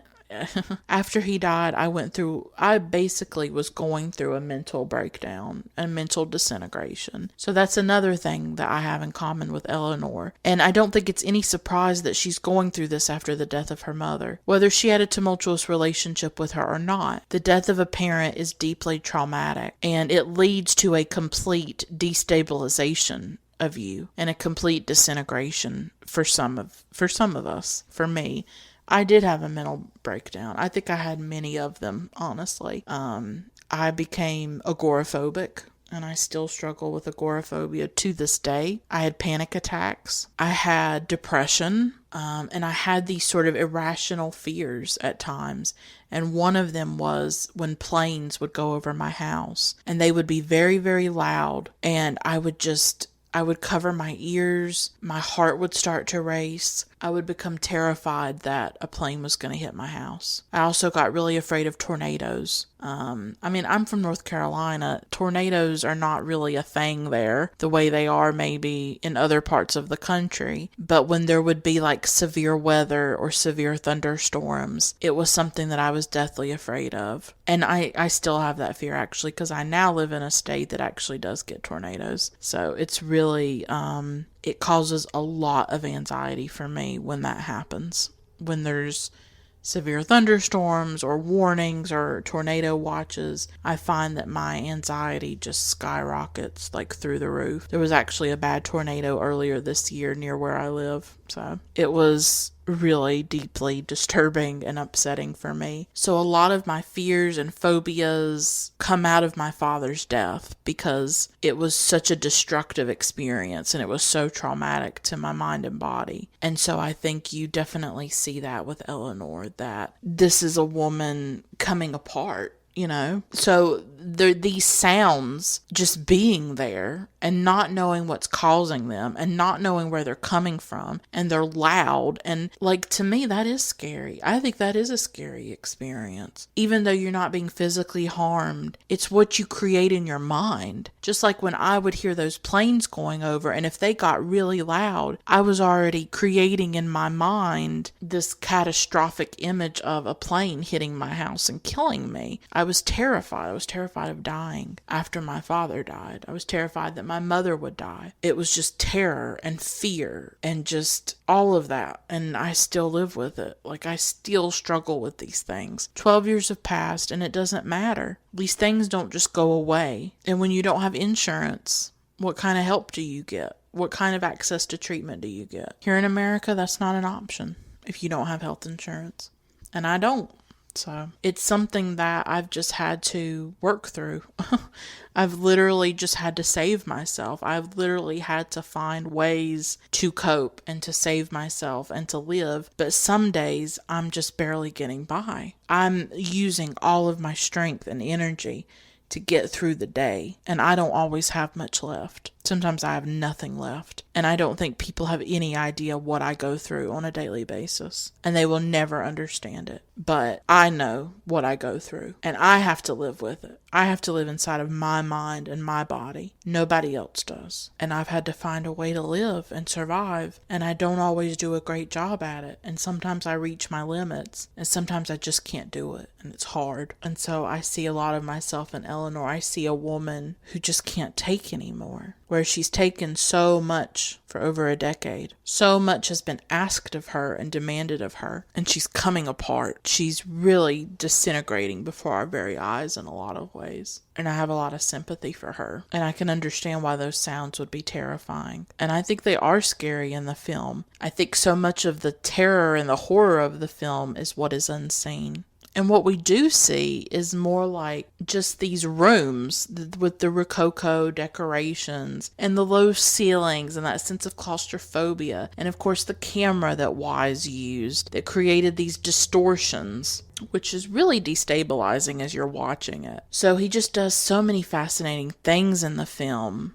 So he's using sound, but he's also using the image to create horror as well and to create a sense of fear. And the camera angles was something else that I noticed throughout the film, that so much of the film is Julie Harris and the characters' reactions to these sounds and this phenomena, but more than that, Julie Harris's reactions, where she's screaming, where she's covering her mouth, where she looks absolutely terrified. And that in itself is very terrifying as a viewer, I think, to see the way that Eleanor is processing what's happening, and to see her own fear and her own terror in the way that Julie Harris acts it. She absolutely brings Eleanor's terror to life, because this is really a woman being tormented by this house, being targeted by it, having this thing touch her hand, having her name written on the walls. I mean, can you imagine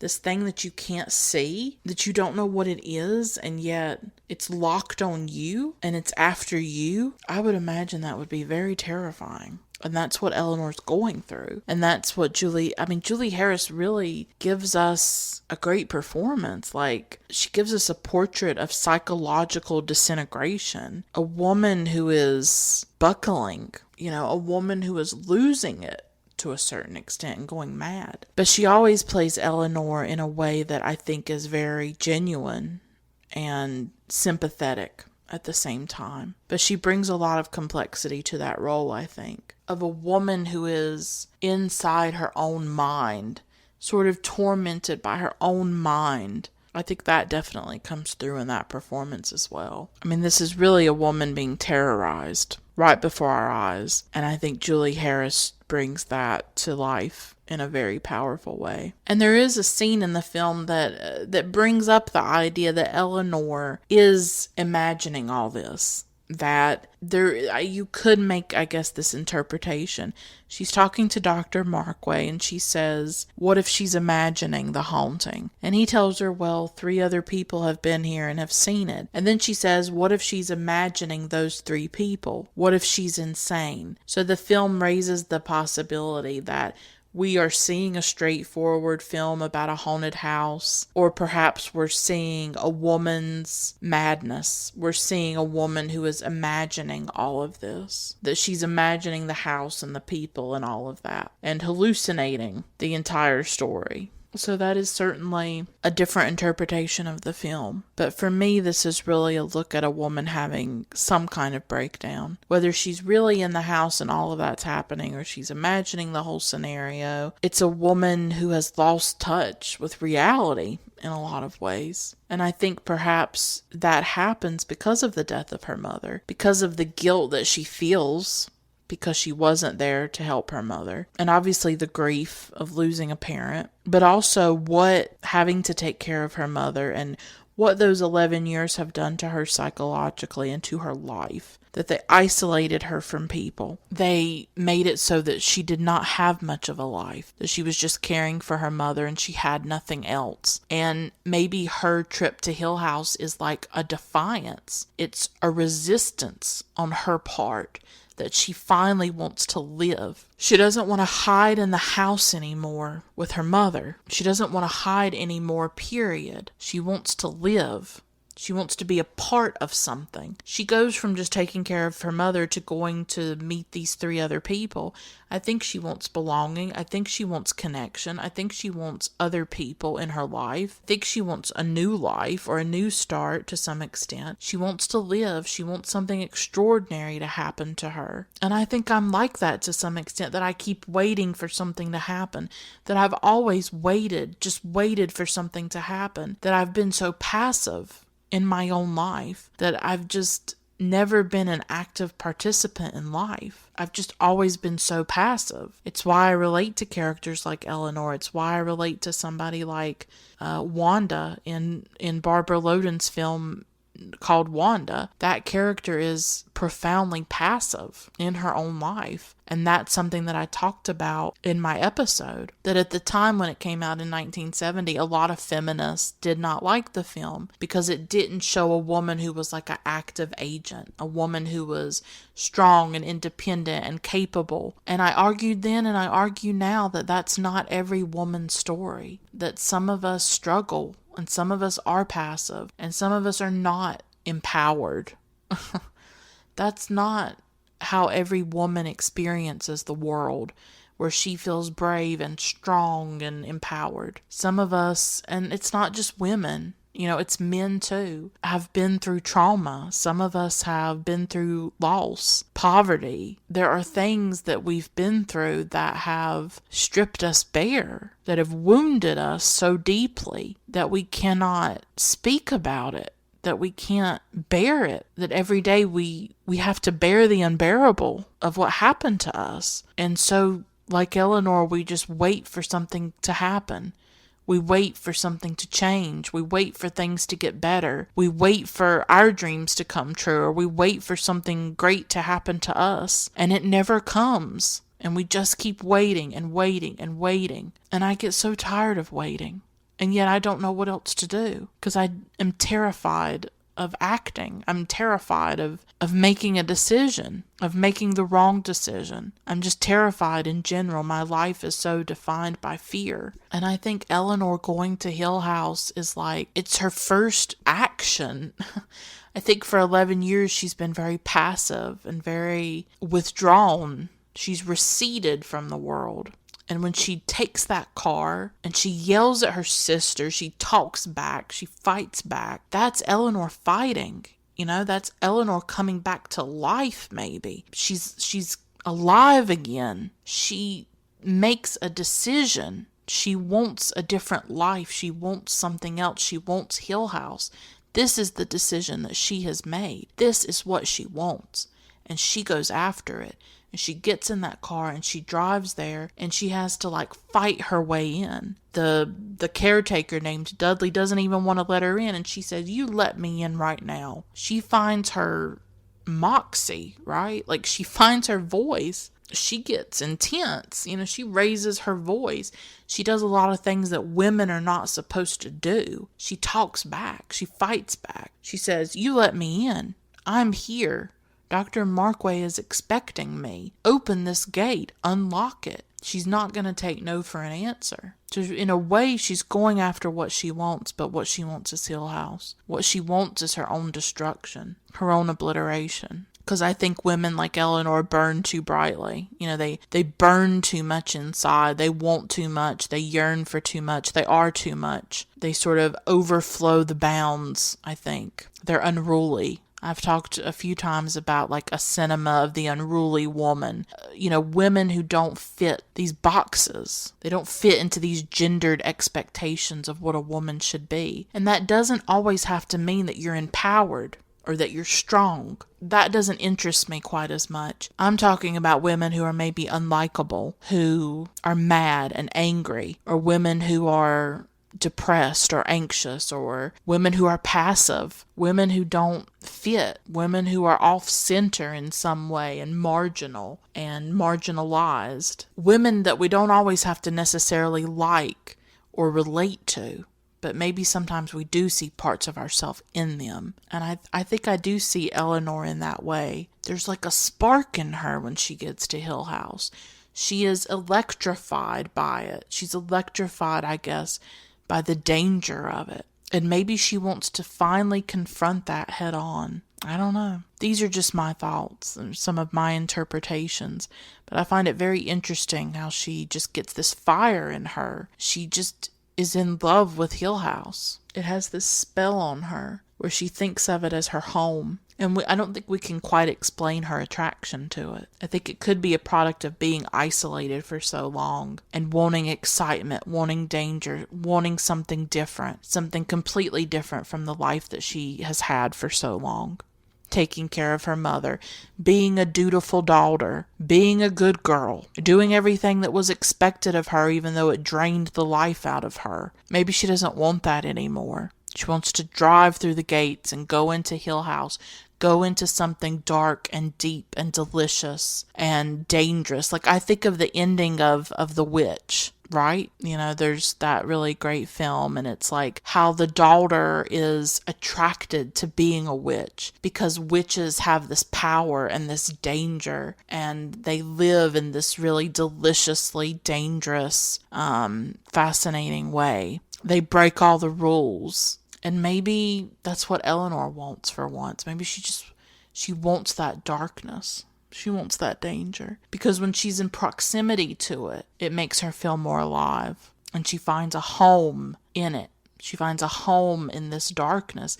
She finds a home in this house of madness and suicide and murder that everybody wants to run away from Hill House. Everybody flees it. The caretakers won't even stay there when it's dark. They want to flee. They want to escape. They don't even want to be there because it scares them and chills them. And Eleanor is completely open to it and desires it and wants it. She wants to be in Hill House. She wants that danger. She wants something extraordinary. In the book, she wants her cup of stars. There's this great scene where this little girl she wants her cup of stars. She has like this special cup that she wants to drink out of from home that I think has stars on it. And I think Eleanor in the book says something like, yeah, hold out for your cup of stars. Don't let them take your cup of stars. That's what Eleanor wants. You know, she wants something extraordinary. And I think she's very defiant in that way. And think about the ending.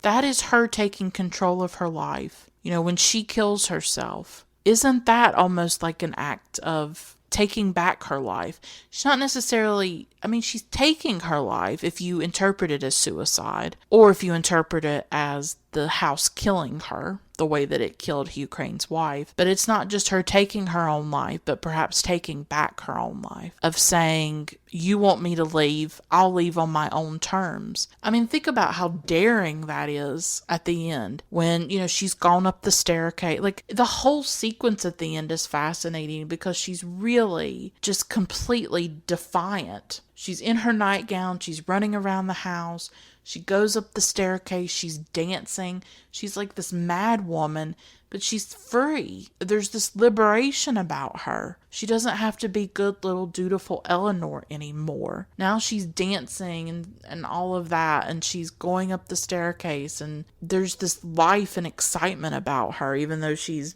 basically out of her mind. But I don't know, there's something beautiful about it. I don't know what that says about me, but she has completely just thrown off the chains in a way and just let herself have this and be this and go into like the recesses of Hill House. That's what she wants. She wants to belong to this house. There's something almost erotic about it, right? Like there's just like, she has to have this house.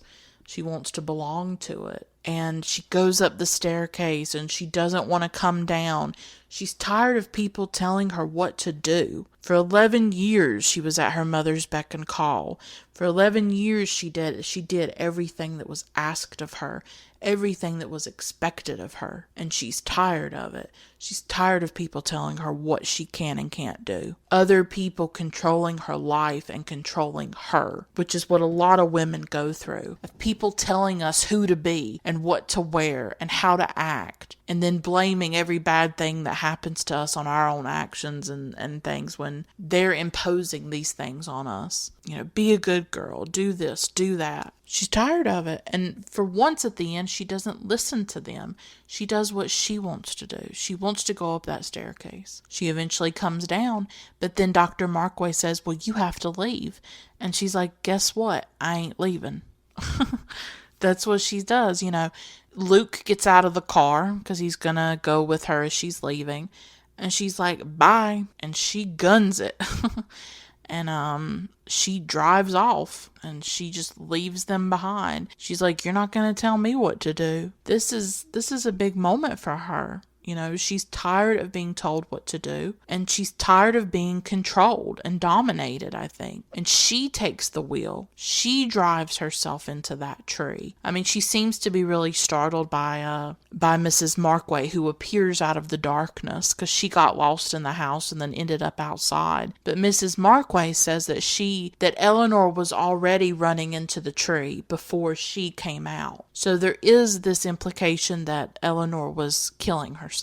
And it's up to the viewer whether you think that was voluntary or the house was doing that to her and had that power over her. But she is taking back her life in a certain way. She's making decisions, and she's tired of being told what to do and how to live. She wanted to stay at the house and they wouldn't let her. And so she decided, well, I'm going to stay here. And she ends up dying. So this is like such a fascinating film to me. I don't know if I'm bringing all the threads together. I wouldn't say I have a particular interpretation of it. I think it's just I wanted to talk about it and give some of my thoughts about it. It all centers around Eleanor for me. Her as a character. she fascinates me because I do think she is this woman disintegrating, having this breakdown in a way, but maybe that breakdown is necessary. Maybe that breakdown is more of a transformation, that who she was for 11 years, taking care of her mother, is not who she can continue to be anymore. That the death of her mother is a rupture and that she has to change. She can't be who she was before. But the death of her mother is also a destabilizing thing, I think. And I do think there's guilt in her. And I do think that there's grief. And I do think that there's something happening, like a mental breakdown that's happening for her as well. So I think there's just a lot going on. I don't know. I wouldn't say I have one theory or one interpretation of the film, but I do think there's also something defiant about what she does in driving to Hill House, in demanding to be a part of it, in becoming an active participant in her own life to a certain extent. Even though I guess you could argue that the house is really controlling her. I don't know. It's interesting. I think the film works on a lot of different levels, and I think that Julie Harris just gives a pitch perfect performance. A really extraordinary performance as a woman coming apart, but a woman also who knows what she wants and who also is fighting back to a certain extent, and who has this desire for danger, this desire for darkness, and a desire for this house. And we don't quite understand her obsession with it or her attraction to it. So what I love about the film also is those mysteries, that there are certain things about it that will remain mysterious, like the noises. We don't know where they came from, what their origin are, and things about the characters that will remain mysterious as well. But it's okay for there to be unanswered questions, and it's okay for there to be mysteries. I think probably the greatest horror films really hold mystery within them, and you can't always quite put into words why a horror film affects you in a particular way. I mean, for me, it's my very deep identification and connection with Eleanor, my own struggles with mental illness, my own past experiences. And I think I sort of understand women like Eleanor, or I feel like I am a woman like Eleanor, I guess you could say. And I feel that about so much of Shirley Jackson's work that I've read so far, is that I do feel like she wrote about women who were different and on the margins and strange and sort of obscene and disgraced and who weren't, perfect little women. Women who had deep flaws and contradictions and complexities and weren't always very likable, right? So I love her work, love this film, love the source material of the book, The Haunting of Hill House. And I've really enjoyed talking about it with you. And I hope that you enjoyed this episode as well. And I hope that you found some value in my commentary. I really liked sharing it, and I really liked exploring this film and thinking more deeply about it. Yeah. Thank you so much for listening. Until next time, keep watching great films. Bye for now.